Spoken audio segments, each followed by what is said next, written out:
It's your boy. Hey, yo, Noah coming back to y'all with another Texas Nation fan talk. Y'all already know what time it is. I'm coming back to y'all with more Houston Texans content. At least I'm gonna try to, like I used to. In today's video, it will be how can the Houston Texans have a quick turnaround success like the Cincinnati Bengals did. If you enjoyed this video, go ahead and smash the like. And if you want to support the channel, if you want to keep seeing me drop videos like this, go ahead and subscribe. Let's go ahead and jump into this. As y'all know, Davis Mills is going to be the Houston Texans starting quarterback going into 2022 season. Last year, Davis Mills stats: 66.8 completion, 2,664 yards, 16 TDs for 10 interceptions. And I know y'all gonna say Davis Mills isn't Joe Burrow, but Davis Mills doesn't have to be Joe Burrow. Davis Mills just needs to be Davis Mills. Keep doing what he was doing last year, but of course we want a little bit better. I mean, y'all gonna say there's no way the Texans can do this with Davis Mills. He's not a top 10 quarterback. Well, okay. Look at the NFC. Jimmy Garoppolo is not a top 10 quarterback. I don't care what you say.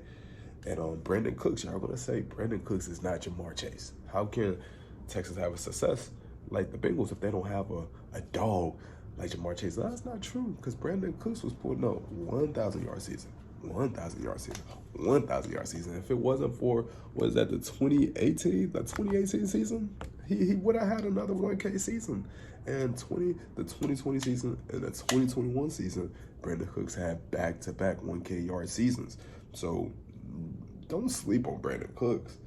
So let's go ahead and let's look at what the Bengals did in the 2020 offseason and the 2021 offseason that helped them become successful like they did this season, going into the AFC Championship, a game that the Houston Texans have not been to in their franchise history.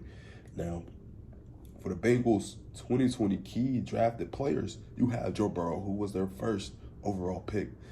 I mean, I really don't have to get into Joe Burrow. Joe Burrow is a fucking dog, bro. Joe Burrow, he's nice. He's nice. And you got T. Higgins. T. Higgins is a very, very nice number 2 wide receiver who some games can be a number 1. And sometimes he understands that he has to take a step back and be the number 3. That's an excellent drafter right there. And then you have Logan Wilson, who was drafted in the 3rd round. Super stud, 100 tackles this year, 4 interceptions.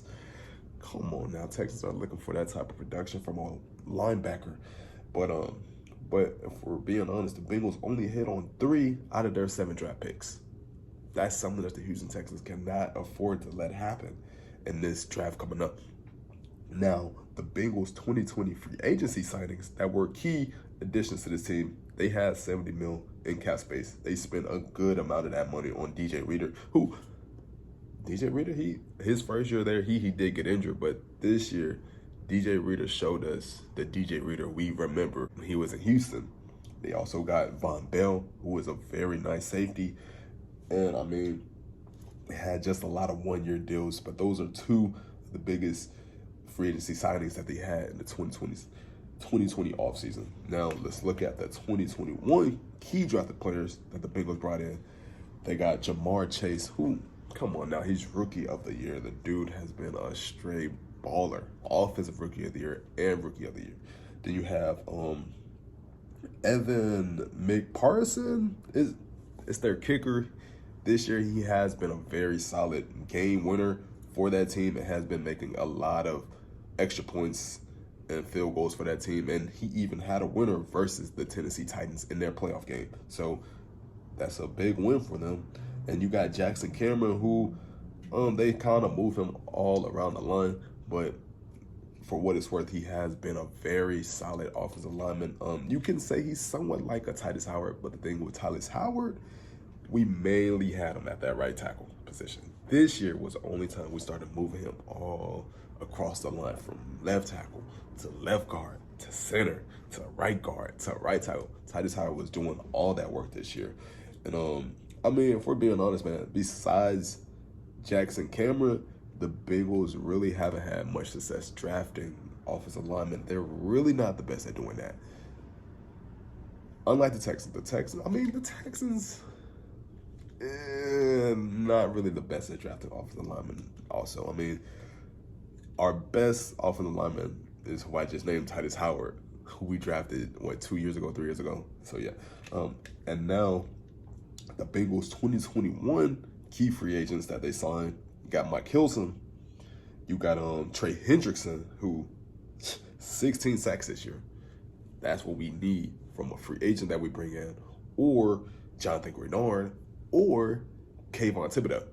We're gonna see who falls to us in this draft, really. That's gonna be something. We're gonna see what Nick Caserio does. But let's go ahead. The draft talk, that's something that we can talk about later. This is just about what can the Houston Texans do to become successful. We'll have mock drafts later on. That's if you guys subscribe to the channel. Now, the initial question: how can the Texans have success like the Bengals did this season? Let's look at the moves that the Texans have made so far. You got the 2021 key drafted players. I mean, for being honest, Nick Caserio went off on each one of these players. He hit on each one of these players. Davis Mills in the 3rd round. Nico Collins in the 3rd round. Brevin Jordan in the 5th. Greg Wallow in the 5th. And you have Roy Lopez. You can make an argument that each one of these draft players were an important piece to the success, the somewhat success that we had in the 2021 season. In key moments, you saw each one of these players making big plays. The Texans didn't have a 1st round or 2nd round pick in the 2021 draft.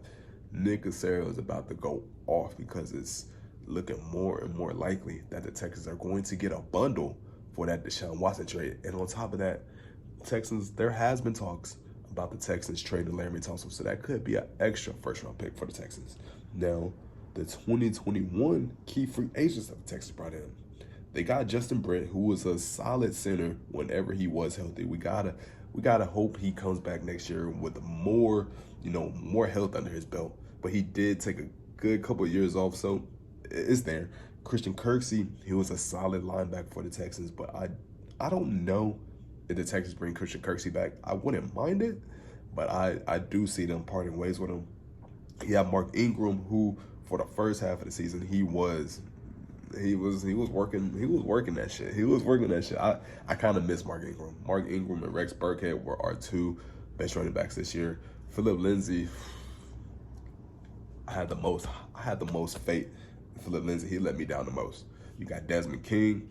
He was a solid cornerback. Kamu Grugier-Hill, best free agency signing we had this whole past off season. We gotta lock him back up. We gotta bring him back to the Texans because dude was he was what the Texans have been missing at that linebacking core for the past couple of years. Bernard McKinney was not it. He would get burned by the running backs. He would get mossed on by the tight ends. Bernard McKinney was not it. And the last one, Malik Collins. Last but not least, Malik Collins. He had his moments. Last year, he did have a couple rest from the passer calls. But when I get to the quarterback, I'm going to tackle him the way I know how to tackle. Just hope it's not no penalties. That costed the Texans some games, like the New England game, like the Dolphins game. I wouldn't say he cost us the Dolphins game, but he did have a penalty in that Dolphins game that did hurt us. Still, I would like to bring Malik Collins back, but he is kind of up in age, so we'll see. Now, those are just, those are the offseason moves.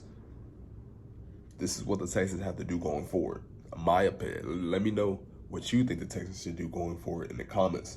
Number 1, hit on the draft picks like they did last year. Since the Texans are going to have multiple 1st round picks in the 2022 draft, I would hope that the Texans go after defense. Go after defense. Defense wins championships. You look at the 49ers, you look at the Rams, and you look at the Bengals. Each one of these teams has went out their way to make sure their defense is stout enough to where if their offense is in trouble, their defense can bail them out.